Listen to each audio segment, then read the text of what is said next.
السلام عليكم ورحمة الله وبركاته. بسم الله الرحمن الرحيم. الحمد لله رب العالمين، وصلى الله وسلم على نبينا محمد وعلى آله وصحبه أجمعين. عن أبي ذر جندب بن جنادة عن رسول الله صلى الله عليه وسلم قال: اتق الله حيثما كنت وأتبع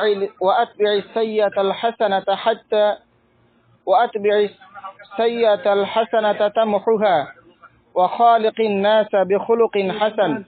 رواه الترمذي. প্রশংসা আল্লাহর জন্য, শান্তি অবতীর্ণ হোক আমাদের প্রিয় নবীর প্রতি সাল্লাল্লাহু আলাইহি ওয়াসাল্লাম। প্রিয় ভাইরা, আজকে আমরা রাসূল সাল্লাল্লাহু আলাইহি ওয়াসাল্লামের মুখনিসৃত বাণী থেকে চমৎকার একটি গুরুত্বপূর্ণ হাদিস আপনাদের সাথে পেশ করেছি। যে হাদিসটি বর্ণিত হয়েছে হাদিস গ্রন্থ সুনানুত তিরমিজি। প্রসিদ্ধ 6খানা হাদিস গ্রন্থ রয়েছে। 1 নম্বর হলো বুখারী, 2 নম্বর হলো মুসলিম, 3 নম্বর হচ্ছে আবু দাউদ, 4 নম্বর হচ্ছে নাসাই তিরমিজি, 5 নম্বর হচ্ছে নাসাই, 6 নম্বর হচ্ছে ইবনে মাজাহ। এই 6টি হলো প্রসিদ্ধ হাদিস গ্রন্থ। এই সুনানে তিরমিজির মধ্যে ইমাম তিরমিজি রাহিমাহুল্লাহ এই হাদিসটি সংকলন করেছেন। আজকে হাদিসের আলোচনার বিষয়বস্তু হলো ছোট্ট একটি শব্দ, তাকওয়া। তাকওয়া কাকে বলে? মানব জীবনে তাকওয়ার গুরুত্ব কতটুকু? কোরআন মাজিদে সর্বাধিক আলোচিত বিষয় হচ্ছে তাকওয়া। যত কিছু আল্লাহ আলোচনা করেছেন কোরআনের মধ্যে সবচেয়ে বেশি গুরুত্ব আরোপ করেছেন তাকওয়ার ব্যাপারে। ছোট্ট একটা হাদিস। প্রথমে আমরা পরিচিত হব রাবীর সাথে, মানে কার থেকে এই হাদিসটা আমরা পাচ্ছি। রাবী বলা হয় যিনি হাদিস বর্ণনা করেন তাকে। হাদিসটি বর্ণনা করছেন হযরত আবু যার রাদিয়াল্লাহু তাআলা আনহু। হাদিসের রাবীর নাম কি? আবু যার রাদিয়াল্লাহু তাআলা আনহু। তিনি হাদিসটি বর্ণনা করছেন, ইসলাম যারা গ্রহণ করেছিলেন, প্রবীণ যারা ইসলাম গ্রহণ করেছিলেন প্রথম সারির, তাদের একজন হচ্ছেন আবু যার রাদিয়াল্লাহু তাআলা আনহু। তিনি হচ্ছেন রাসূল সাল্লাল্লাহু আলাইহি সাল্লামের সমসাময়িক। আবু বকর রাদিয়াল্লাহু তাআলা সমসাময়িক, উমর রাদিয়াল্লাহু তাআলা সমসাময়িক। প্রথম সারির যারা মুসলিম তাদের একজন হলেন আবু যার রাদিয়াল্লাহু তাআলা আনহু। তিনি এত বড় আলেম ছিলেন, এতটাই পণ্ডিত ছিলেন, শরীয়তের জ্ঞান তার এত বেশি ছিল। আবু বকর রাদিয়াল্লাহু তাআলা আনহু খেলাফতের কালে তিনি খলিফাতুল মুসলিমিন, সে সময়ে আবু যার রাদিয়াল্লাহু তাআলা আনহু ফতোয়া দিতেন। ওমর রাদিয়াল্লাহু তাআলা আনহু খলিফাতুল মুসলিমিন, মুসলিমদের শাসক, রাষ্ট্রপ্রধান, সে সময়ে আবু যার রাদিয়াল্লাহু তাআলা আনহু ফতোয়া দিতেন, মাসলা মাসাইল বলতেন। চিন্তা করে দেখুন তাহলে এই সাহাবী কত বড় মাপের ছিলেন, কত বড় জ্ঞানী ছিলেন। দুনিয়ার প্রতি যারা একেবারেই আকর্ষণ ছিল না যাদের, তাদের একজন হলেন আবু যার রাদিয়াল্লাহু তাআলা আনহু। দুনিয়া নিয়ে তাদের কোনো স্বপ্ন ছিল না, কোনো স্বাদ ছিল না। তারা শুধু দুনিয়া বিমুখ হয়ে পরকালমুখী থাকতেন, আখিরাতকে বেশি ভয় করতেন। এদের মাঝে প্রসিদ্ধ ছিলেন আবু যার রাদিয়াল্লাহু তাআলা আনহু। তিনি অত্যন্ত পরহেজগার হিসেবে সাধারণ মানুষের কাছে বিবেচিত ছিলেন। আবু যার রাদিয়াল্লাহু তাআলা আনহুর কয়েকটা পরিচয় আমরা বর্ণনা করলাম। প্রথমত তিনি ছিলেন প্রথম সারির একজন মুসলিম। দ্বিতীয়ত তিনি ছিলেন খলিফাতুল মুসলিমিনদের সময়ে মাসলা মাসাইল ফতোয়া প্রদান করতেন। এটা কিন্তু কম বড় যোগ্যতা না। ধরুন কি যে সুপ্রিম কোর্টে যিনি রায় দিয়ে থাকেন, এই মাপের একজন তিনি আলেম ছিলেন। তৃতীয়ত ছিলেন দুনিয়া বিমুখ একজন আবেদ সাহাবী। চতুর্থত তিনি ছিলেন একজন অত্যন্ত তাকওয়াবান, পরহেজগার একজন সাহাবী। তিনি যখন মৃত্যুবরণ করেন 32 হিজরি সনে মৃত্যুবরণ করেন। 32 হিজরি সনে আল্লাহ রাসূল সাল্লাল্লাহু আলাইহি সাল্লাম মক্কা থেকে মদিনা হিজরত করার পর তখন থেকেই তো হিজরি সন গণনা শুরু হয়। এই 32 হিজরি সনে আবু যার রাদিয়াল্লাহু তাআলা আনহু মৃত্যুবরণ করেন। আল্লাহ তাআলা ডাকে সাড়া দিয়ে থাকেন। এই হাদিসটির অর্থের পূর্বে আমরা গুরুত্বটা জানবো। কেন এই হাদিসটি আমরা জানবো? এক নাম্বার হচ্ছে, প্রত্যেকটা মানুষকে, প্রত্যেকটা মুমিনকে সার্বক্ষণিক তার অন্তরে আল্লাহ ভীতি সঞ্চার করতে হয়, আল্লাহ ভীতি রাখতে হয়। সেটা গোপনেও রাখতে হয়, প্রকাশ্যেও রাখতে হয়। সে যখন মানুষের মাঝে থাকে তখনও আল্লাহকে ভয় করে, যখন একাকী থাকে তখনও আল্লাহকে ভয় করে। একজন মানুষের মনে এটা জাগ্রত করাই এই হাদিসের লক্ষ্য বা উদ্দেশ্য, এই হাদিসের গুরুত্ব, যে আপনি প্রকাশ্যেও আল্লাহকে ভয় করবেন, গোপনেও আল্লাহকে ভয় করবেন। এই হাদিস থেকে আপনি উত্তম চরিত্রবান হওয়া শিখবেন। আল্লাহর কাছে ওই ব্যক্তি সবচেয়ে বেশি প্রিয় যার চরিত্র যত বেশি সুন্দর। মানুষের কাছেও ওই ব্যক্তি তত বেশি প্রিয় যার চরিত্র যত বেশি সুন্দর। এই হাদিসের দুটা গুরুত্ব আমরা বললাম, লক্ষ্য উদ্দেশ্য। আপনি সার্বক্ষণিক আপনার অন্তরে তাকওয়াকে জাগ্রত করাই হচ্ছে এই হাদিসের লক্ষ্য উদ্দেশ্য। দ্বিতীয়ত হচ্ছে আপনার চরিত্রটা যেন সুন্দর হয়, এটাও হচ্ছে হাদিসের লক্ষ্য উদ্দেশ্য বা গুরুত্ব। আবু যার রাদিয়াল্লাহু তাআলা আনহু বলছেন, রাসূল সাল্লাল্লাহু আলাইহি সাল্লাম বলেছেন, ইত্তাকিল্লাহ, তোমরা আল্লাহকে ভয় করো। কিভাবে ভয় করতে হবে সেটা আমরা পরবর্তীতে আসছি। হাইসুমা কুন্ত, যেখানেই থাকো না কেন। ইত্তাকিল্লাহ, আল্লাহকে ভয় করার কথা বলা হয়েছে।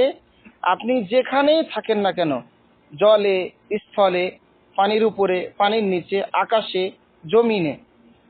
আরেকটু বলি, আমরা যখন মসজিদে থাকি তখন আমাদের মাঝে তাকওয়া থাকে, যখন আমরা বাজারে থাকি তখন আমাদের মাঝে তাকওয়া থাকে না। আল্লাহ কি এ কথা বললেন যে ইত্তাকিল্লাহ ফিল মসজিদ, যখন তোমরা মসজিদে থাকবে তখন তোমরা তাকওয়া অবলম্বন করো? আল্লাহ রাসূল কি এ কথা বলেছেন? নাকি আল্লাহ রাসূল বলেন ইত্তাকিল্লাহ হাইসুমা কুন্ত, যেখানেই থাকো না কেন, যে পরিবেশেই থাকো না কেন, সেখানে আল্লাহকে ভয় করতে হবে। যখন আপনি ব্যাংকে থাকছেন, লেনদেন করছেন, তখন কি আপনি আল্লাহকে ভয় করবেন না? নাকি শুধু মসজিদেই? যখন আপনি যাকাত দিচ্ছেন তখন আপনি আল্লাহকে ভয় করবেন। যখন আপনি সুদ থেকে বিরত থাকছেন, ঘুষ থেকে বিরত থাকছেন, তখন আপনি আল্লাহকে ভয় করলেন। সার্বক্ষণিক আল্লাহ আপনাকে মনিটরিং করছে। এমন না যে আল্লাহ শুধু আমাকে মসজিদের মধ্যেই দেখছেন, এমন না যে আল্লাহ আমাকে শুধু শুক্রবারের দিনই দেখছেন, এমন না যে আল্লাহ আমাকে শুধু রমজান মাসেই পর্যবেক্ষণ করছেন। বিষয়টা কি এমন না? সকল সময়ে, সকল স্থানে আল্লাহ আপনাকে দেখছেন। তো তাকওয়াটা কখন প্রযোজ্য? শুধু কি দিনে নাকি রাতে? সব সময়।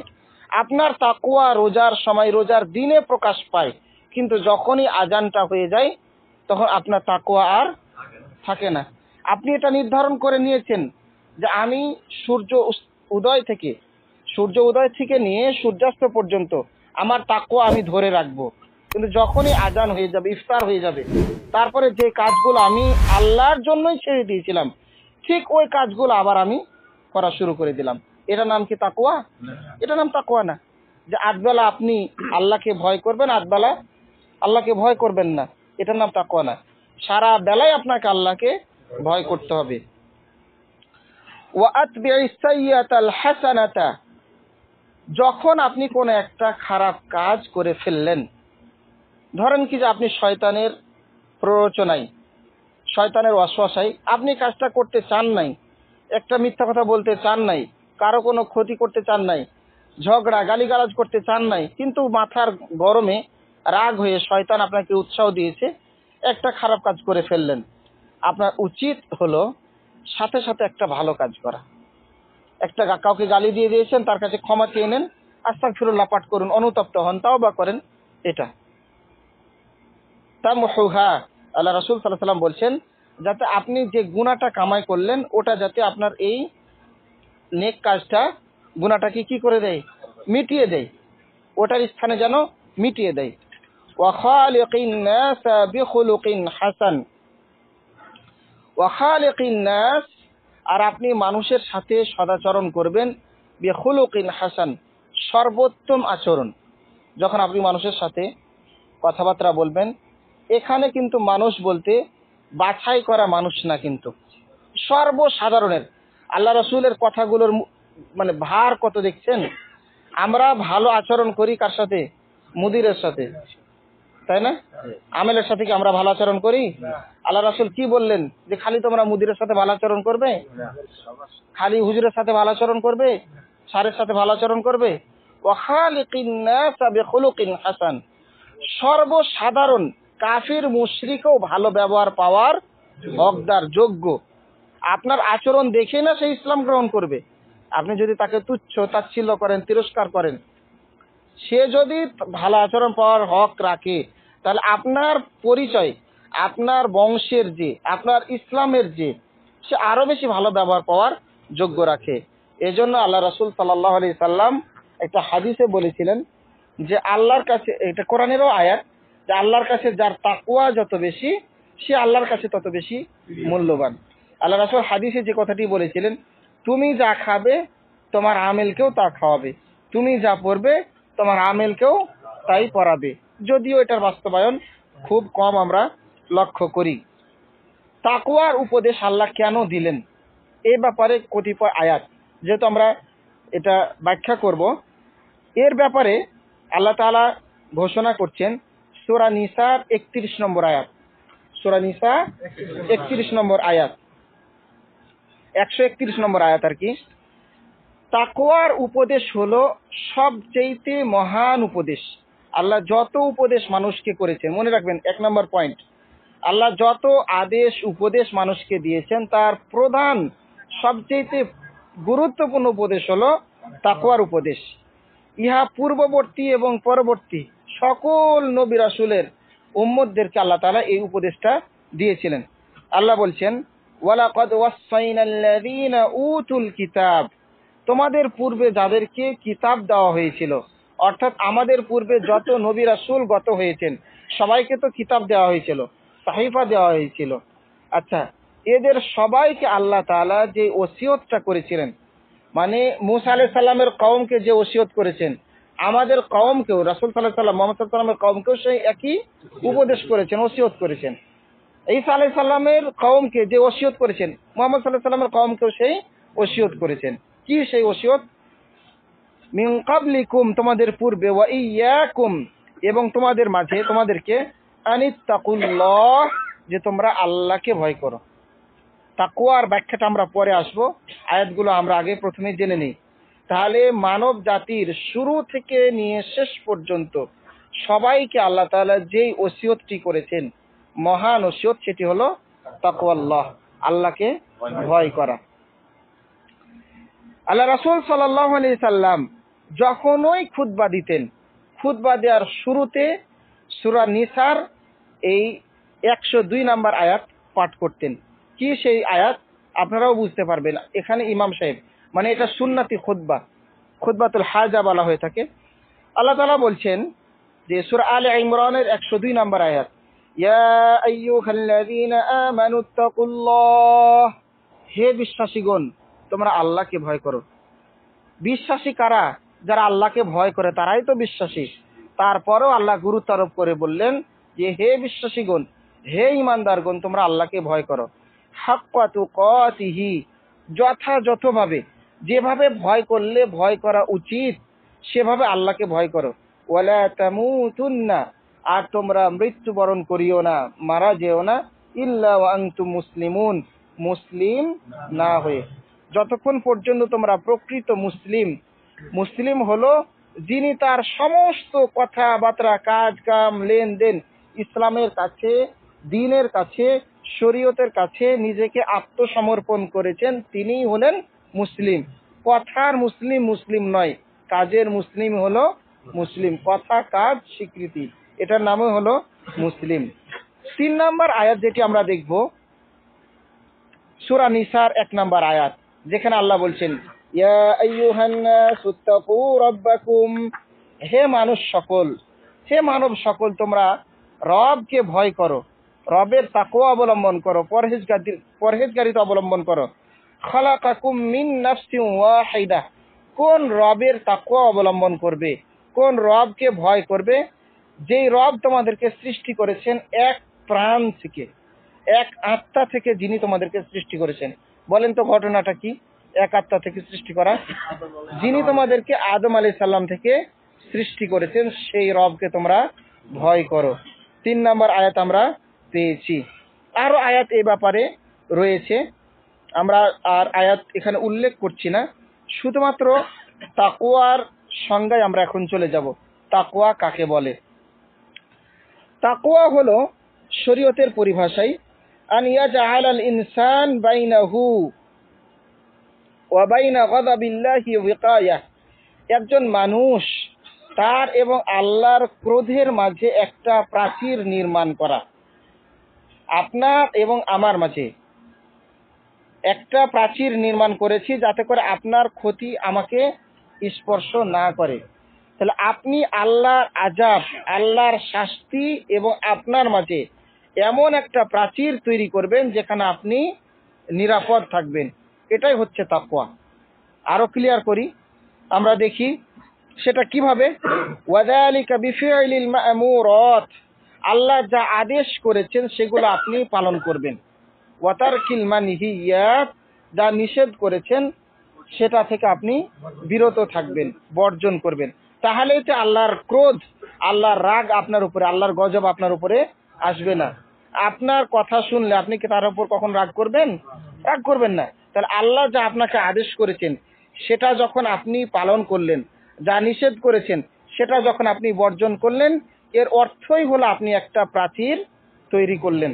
আল্লাহর ক্রোধের মাঝে, আল্লাহর গজব আর আপনার মাঝে একটা আপনি প্রাচীর বা দেয়াল তৈরি করে দিলেন। আরো বলছেন ওয়া তাসদীকুল আখবার, আল্লাহ যা মানুষকে জানিয়েছেন নবীদের মাধ্যমে সেগুলোকে সত্যায়ন করা, বিশ্বাস করা। সকল নবী রাসূল যা নিয়ে এসেছেন সবগুলোকে সত্য হিসেবে গ্রহণ করা, কিন্তু পালন করব আমাদের নবীর শরীয়তকে। এরপরে বলা হয়েছে ওয়া ইবাদাতুল্লাহি ওয়িফকান লিশ-শারঈ, আল্লাহর ইবাদত করবেন শরীয়ত যেভাবে নীতিমালা প্রণয়ন করেছে। আপনার, আমার হুজুরের, ডক্টর, অন্যান্য কারো দেখানো নীতিমালা অনুযায়ী নয়। শরীয়ত যে নীতিমালা আপনাকে বলেছে মাগরিবের নামাজ 3 রাকাত পড়তে হবে, 3 রাকাতই আপনাকে পড়তে হবে।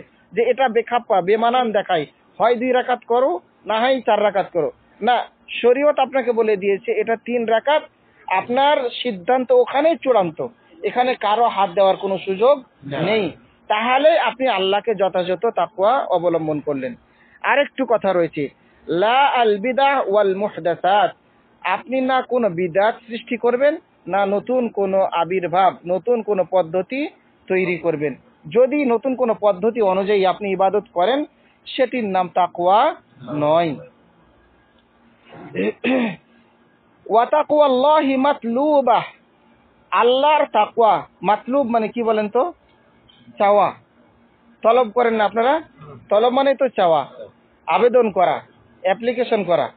ওয়া তাকওয়াল্লাহি মাতলুবা, তাকওয়ার চাওয়া হলো, তাকওয়ার দাবি হলো ফি জামিইল আকওয়ালি, আপনার ফি জামিইল আকওয়াল আও আহওয়ালি, আপনি যে কোনো পরিবেশেই থাকেন না কেন, তাকওয়ার দাবি হলো আপনি যে কোনো পরিবেশে থাকেন না কেন, ওয়াল আমাকিন, যে কোনো স্থানেই থাকেন না কেন, ওয়াল আজমিনাহ, যে কোনো কালেই থাকেন না কেন, ফায়াত্তাকিল্লাহা ফিস সিররি ওয়াল আলান, আপনি আল্লাহকে ভয় করবেন গোপনেও, আল্লাহকে ভয় করবেন আপনি প্রকাশ্যেও। যে কোনো পরিবেশে থাকেন না কেন। আপনি যখন গরিব ছিলেন তখনও যেভাবে আপনাকে লোভ স্পর্শ করতে পারেনি, আপনি যখন মন্ত্রী হয়েছেন, সচিব হয়েছেন, রাষ্ট্রপ্রধান হয়েছেন, ধনী হয়েছেন, তখনও আপনাকে লোভ, সুদ, ঘুষ এগুলো আপনাকে স্পর্শ করতে পারেনি। যদি মনে করেন যে আমি গরিব অবস্থায় আমার তাকওয়া বেশি ছিল, ধনী অবস্থায় আমি নিজেকে নিয়ন্ত্রণ করতে পারছি না, মনে করবেন যে আপনার তাকওয়ার উপস্থিত নাই, আপনার তাকওয়া এখন চলে গেছে, তাকওয়া উড়ে গেছে। দেখেন, আমরা দেখব তাকওয়া কিভাবে গ্রহণ করতে হয়, তার একটা বাস্তব উদাহরণ আমরা দেখি। আমরা দেখলাম যে আল্লাহর ক্রোধের মাঝে একটা ভেদ, একটা দেয়াল, একটা প্রাচীর তৈরি করতে হবে। কিভাবে? ইত্তিখাদুন নিআল, মানুষ জুতা পরিধান করে থাকে। নালুন মানে হচ্ছে জুতা, হেদা মানেও জুতা হয়, জুতা বা স্যান্ডেল পরিধান করে থাকে। ওয়াল খিফাফ, এবং মোজা। আপনারা জুতা মোজা পরিধান করে থাকেন না? কেন পরিধান করে থাকেন? লিল ওয়াকায়াতি, নিজেকে আপনি প্রতিরোধ করেন, রক্ষা করেন। কিভাবে?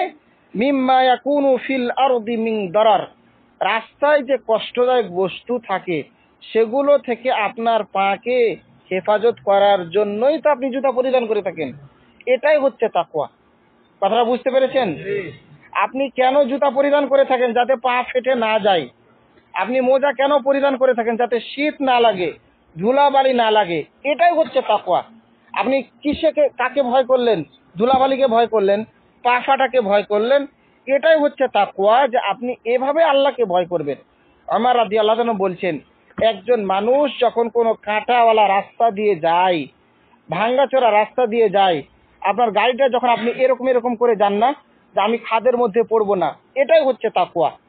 আপনার কাঁটাওয়ালা রাস্তা দিয়ে যখন আপনি যাচ্ছেন, তখন আপনি খুব সচেতন ভাবে আপনার কাপড়কে আপনি গুটিয়ে যাচ্ছেন। কেন?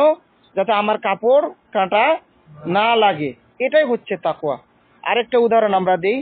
এখানে বলা হয়েছে ওয়াকাত্তিখাদিল বুয়ুত, মানুষ বাড়ি ঘর নির্মাণ করে। ওয়াল খিয়াম, খিম আর বহুবচন হচ্ছে খিয়াম। এই যে আমরা খিমার মধ্যে আছি, এটা আমরা কেন নির্ধারণ করেছি? এটা আমরা কেন বানিয়েছি? লিইত্তিকাই হারারাতিশ শামস, সূর্যের তাপমাত্রা। এটা তো বুঝতে পারছেন, এই হারারা যাতে আমাদের না আসে। এসি না হলেও তো আমরা থাকতে পারতাম, খেমা না হলেও তো আমরা থাকতে পারতাম, কিন্তু আমরা এখানে কি করেছি? তাকওয়া অবলম্বন করেছি। কি তাকওয়া অবলম্বন করেছি? যাতে করে আমরাকে রোদ্রের তাপ না লাগে, সূর্যের তাপ আমাদেরকে না লাগে, এই হারারা যাতে আমাদেরকে স্পর্শ না করে, এই জন্যই আমরা এই খিমা বা ঘর বাড়ি নির্মাণ করেছি। এই ছিল তাকওয়া কাকে বলে, এবং আশা করি স্পষ্ট হয়েছে যে তাকওয়া মানে কিভাবে বলা হয়ে থাকে।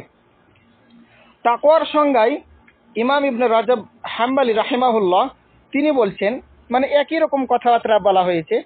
তিনি বলছেন যে বান্দা তার মাঝে এবং তার প্রভুর মাঝে এমন একটি প্রতিবন্ধক সৃষ্টি করবে, মানে বান্দা তার রবের মাঝে এমন একটি প্রতিবন্ধক সৃষ্টি করবে যা তাকে তার প্রভুর ক্রোধ থেকে, রাগ থেকে, বা অসন্তুষ্টি থেকে অথবা শাস্তি থেকে বাঁচাতে সক্ষম হয়।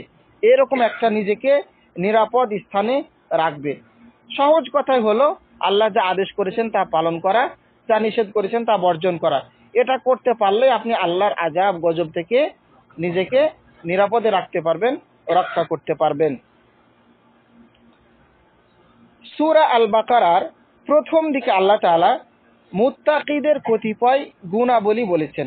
আপনি কিভাবে নিজেকে তাকওয়া অবলম্বন করবেন? যিনি তাকওয়া অবলম্বন করে তাকে বলা হয় মুত্তাকি। আপনি নামাজ পড়ছেন না, আপনাকে কি বলে? মুসাল্লি। যে নামাজ পড়ে তাকে বলা হয় মুসাল্লি। যে তাকওয়া অবলম্বন করে তাকে বলা হয় মুত্তাকি। যার মধ্যে ঈমান আছে, ঈমানের গুণ আছে, তাকে বলা হয় মুমিন। তাহলে মুত্তাকি হতে হলে কি কি গুণ আমাদেরকে অর্জন করতে হবে? আপনার পয়েন্টটা চলে আসবে আজকে, 1 নম্বরে আসবে। চলেন দেখি আমরা সূরা আল বাকারা, কোরআন মাজিদের সূরা আল বাকারা কোরআন মাজিদের 2 নম্বর সূরা, যেখানে আল্লাহ তাআলা মুত্তাকিদের 5টা গুণের কথা বলেছেন। কয়টা গুণের কথা বলেছেন? আমাদেরকে এই গুণগুলো শিখতে হবে, বাস্তবে প্র্যাকটিস করতে হবে। চলেন আমরা সেখানে চলে যাই। আলিফ লাম মিম এর অর্থ একমাত্র আল্লাহই ভালো জানেন। এটা আল্লাহ গোপন রেখেছেন, আল্লাহ একমাত্র ভালো জানেন। নবী সাল্লাল্লাহু আলাইহি ওয়াসাল্লামও জানতেন না। যালিকাল কিতাবু লা রাইবা ফীহ, এটি এমন একটি কিতাব যার মধ্যে কোনো সন্দেহ নেই। রাইব মানে হচ্ছে সন্দেহ, শাক মানেও সন্দেহ, কিন্তু শাক বলা হয় দুনিয়ার খাওয়ার শাক না, শাক আরবি শব্দ। দুনিয়ার যে কোনো বিষয়কে শাক বলা হয়, কিন্তু আল্লাহ যখন কোনো জিনিসের ব্যাপারে গুরুত্বারোপ করেন তখন বলা হয় রাইব। মানে এটার মধ্যে সন্দেহ তো দূরে থাক, সন্দেহের কোনো অবকাশ নেই, বিন্দু মাত্র সন্দেহের কোনো সুযোগ এখানে নেই।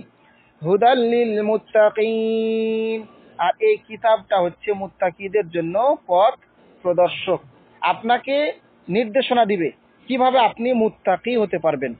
তার প্রথমেই বলছেন যে আল্লাযীনা ইউমিনুনা বিল গায়ব, প্রথম হচ্ছে যারা আল্লাহর প্রতি না দেখে ঈমান আনয়ন করবে, আল্লাহকে অদৃশ্যে আল্লাহর প্রতি বিশ্বাস স্থাপন করবে। আল্লাযীনা যারা ইউমিনুনা ঈমান আনবে বিল গায়ব না দেখে, অদৃশ্যে। আমরা কি কেউ আল্লাহকে দেখেছি? না, কেউ আল্লাহকে দেখে নাই। তবে আমরা আল্লাহকে দেখব, জান্নাতে দেখব, এটা আমরা আশা পোষণ করি ইনশাআল্লাহ।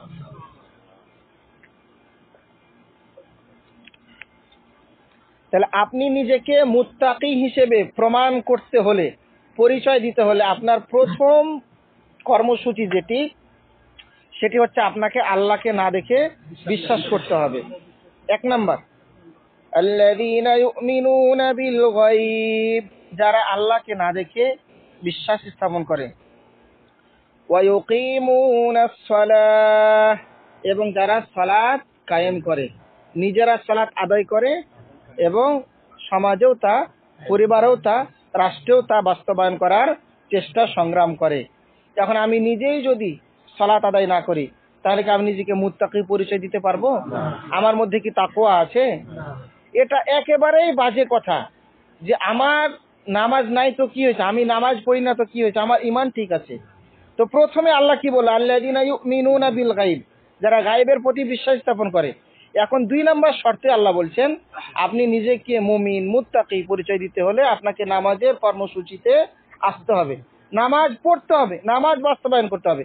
নামাজ ছাড়া আপনার মধ্যে কোনো ধরনের তাকওয়া নাই। আপনার মধ্যে যদি তাকওয়া থাকে আপনি নামাজ পড়তে বাধ্য, নামাজ পড়বেনই।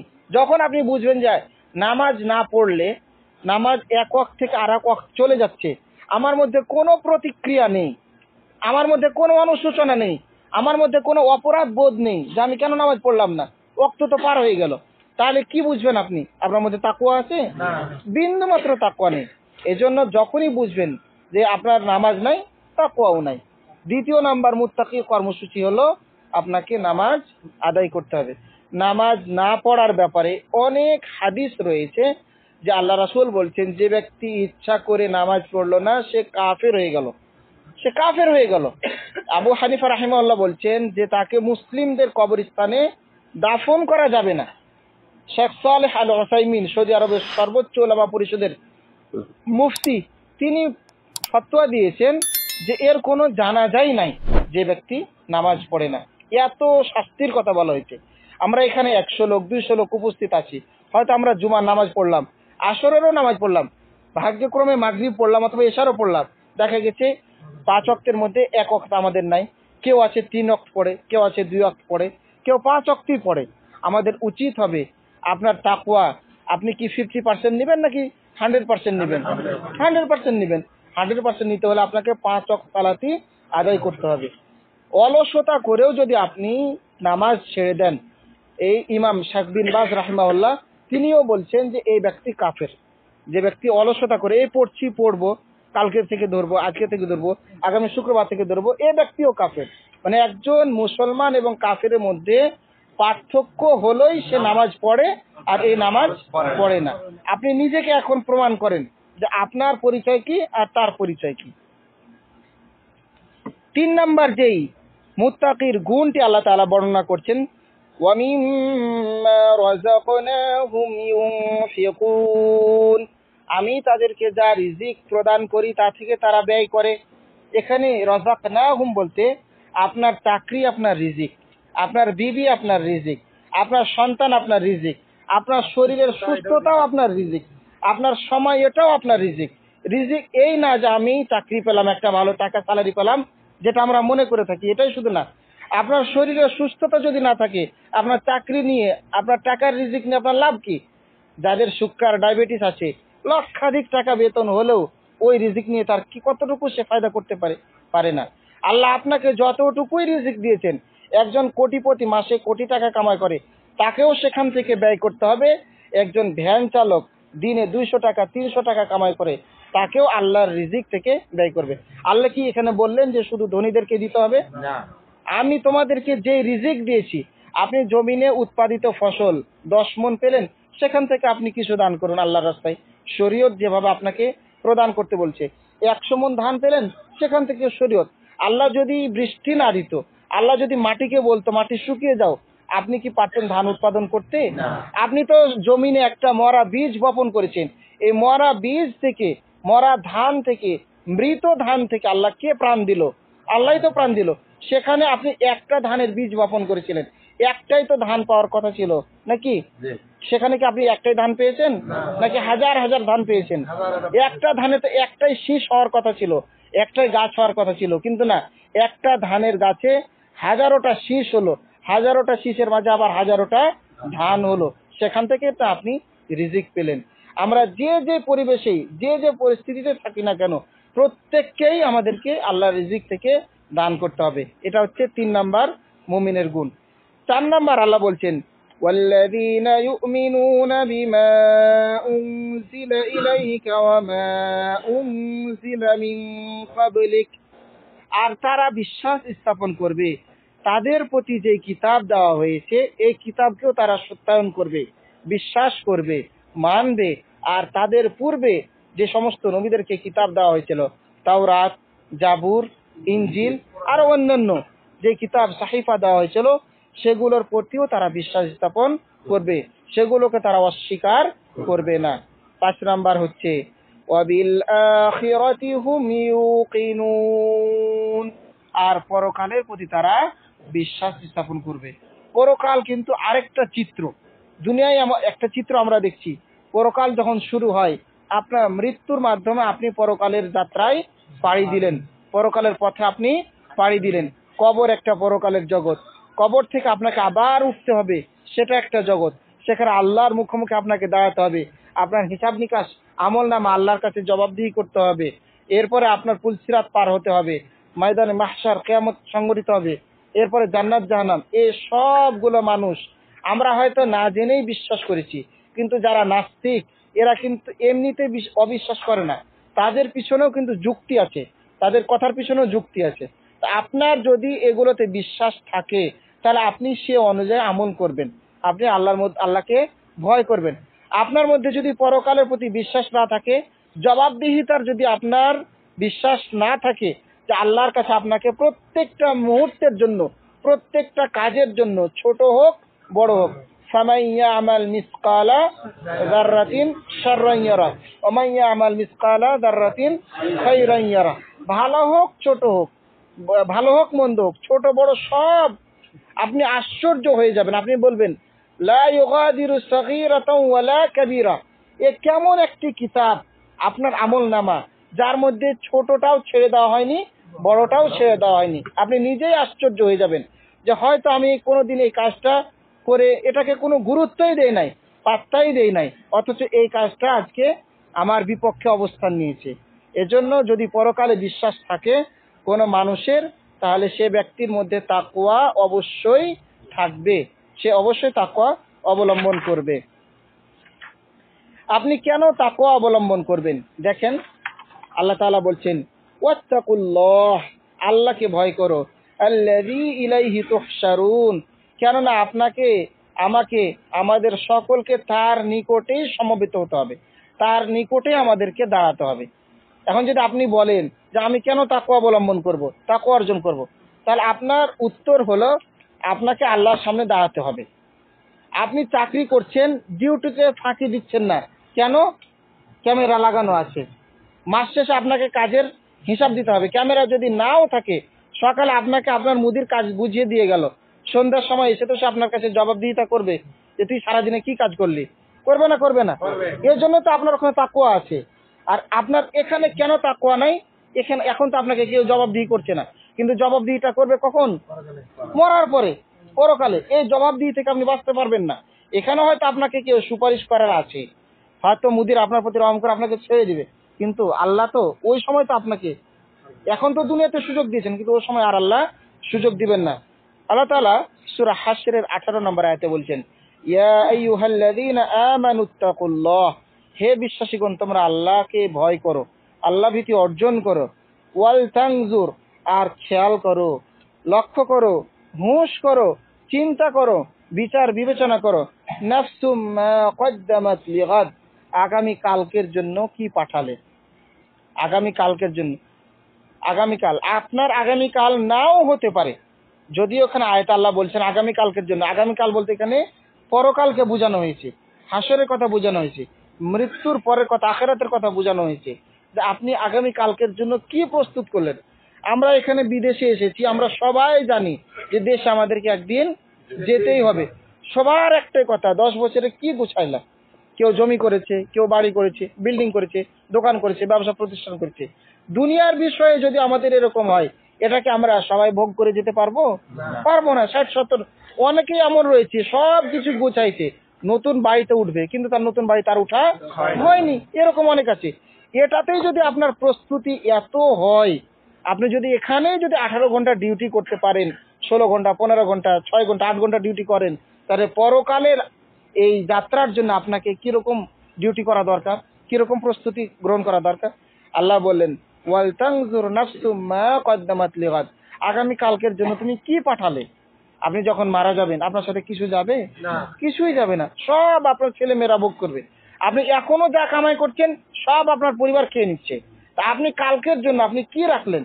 যে 5 টাকা আপনি কোটাতে ফেলবেন, মসজিদের কোটায় এক অসহায় ফকির মিসকিনের হাতে দিবেন, ওটাই আপনার জন্য থাকবে, ওটাই আপনার জন্য দাঁড়াবে।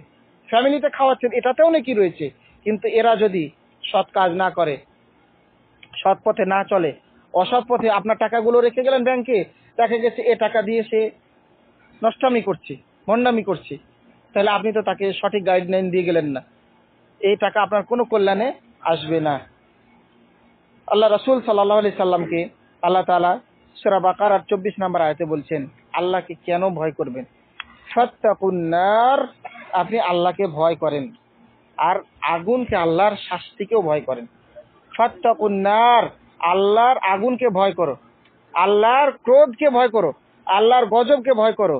ওয়াকুদুহান নাস ওয়াল হিজারা, অনেকে হাফেজ সাহেব আছেন, ফাত্তাকুন নার আল্লাতী ওয়াকুদুহান নাস ওয়াল হিজারা, আল্লাহর জাহান্নামকে ভয় করুন, আল্লাহর আযাবকে ভয় করুন, আল্লাহর শাস্তিকে ভয় করুন। ওয়াকুদুহান নাস ওয়াল হিজারা, জাহান্নামকে প্রজ্বলিত করা হবে, আগুনকে আরো তাপ দেওয়া হবে। জাহান্নামের আগুন দুটো জিনিস দিয়ে, এক হচ্ছে নাস আর এক হচ্ছে হিজারা, পাথর। এক মানুষ আরেক পাথর দিয়ে জাহান্নামকে প্রজ্বলিত করা হবে। কল্পনা করুন তো, যদি ওই মানুষ আপনি হয়ে থাকেন, আপনি ওখানে কল্পনা নিজেকে করুন। আমরা চাই না কেউ জাহান্নামী হই, কিন্তু আমাদের কথাবার্তা, চাল চলন, কাজ, আমাদেরকে তো মুত্তাকির মতো হতে হবে। আমরা কেউ চাই না জাহান্নামে যাই, কিন্তু জান্নাতে যাওয়ার আমলও আমরা করি না, তাহলে আমাদের ঠিকানা কোথায় হবে? আমরা জান্নাতে সবাই যেতে চাই, কিন্তু জান্নাতে যাওয়ার আমল আমরা করি না, তাহলে আমাদের স্থান কি জান্নাতে হবে? জান্নাতে হবে না। আল্লাহ এখানে বললেন উইদ্দাত লিল কাফিরিন, আর এই জাহান্নামকে আল্লাহ প্রস্তুত করে রেখেছেন কাফিরদের জন্য। চিন্তা করে দেখেন, আপনি নামাজ পড়ছেন না, তাহলে আপনার পরিচয় কি? কাফির। তাহলে আপনার জন্য আল্লাহ কি প্রস্তুত করে রেখেছেন? আমার কথা না, কার কথা? আল্লাহর কথা। আজকে থেকেই যারা নামাজ পড়ছেন না, প্রিয় ভাই, আমি আপনাদের সবাইকে সবিনয় অনুরোধ করব, বেশি বেশি ইবাদত করতে পারছেন না, আল্লাহর কাছে ক্ষমা চান।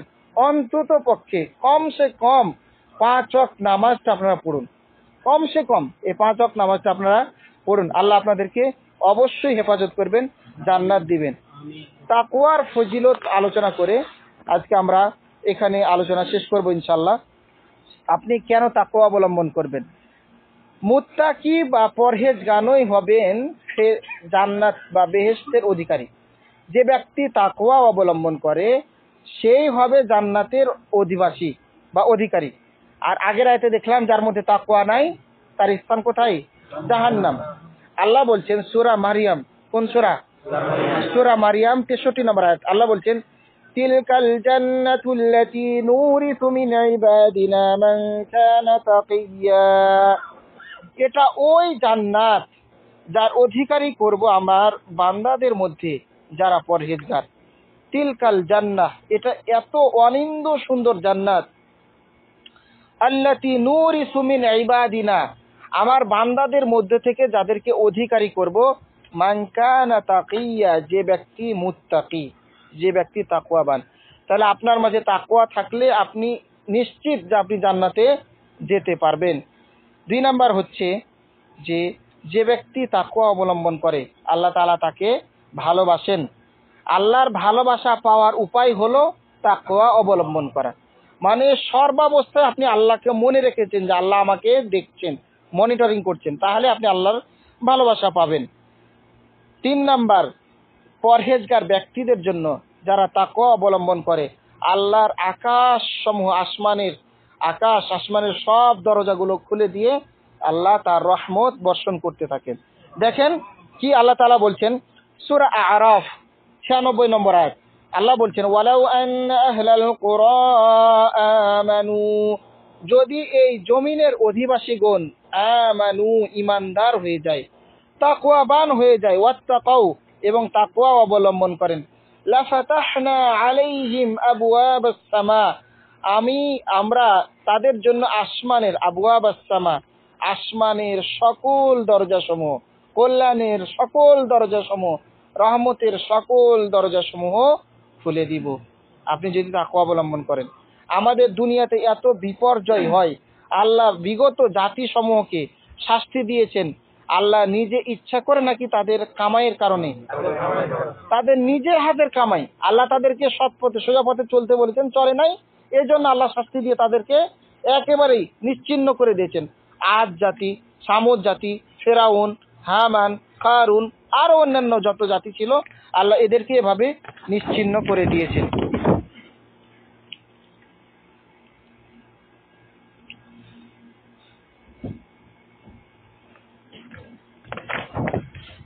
সর্বশেষ হাদিসের শেষ অংশ যেটুকু রয়েছে সেটুকু আমরা আলোচনা করব।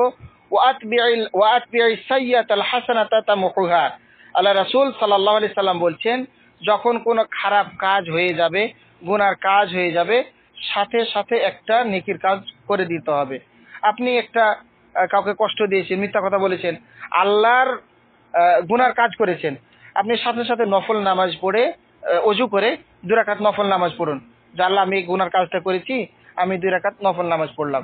দান সাদাকা করুন, মানুষকে উপকার করেন, মানুষের সাহায্য সহযোগিতা করেন। আল্লাহ রাসূল সাল্লাল্লাহু আলাইহি সাল্লাম আল্লাহ তাআলা বলছেন, সূরা হুদ 114 নম্বর আয়াত, আল্লাহ বলছেন, ইন্নাল হাসানাতি, নিশ্চয় সৎকর্মসমূহ, ইউযহিবনাস সাইয়্যাত, অসৎ কর্মসমূহকে মিটিয়ে দেয়। আপনি যখন অসৎ কর্ম করলেন, তারপরে সৎ কাজ করার দ্বারা অসৎ কাজগুলোকে আল্লাহ তাআলা মিটিয়ে দেন, মুছে ফেলে দেন।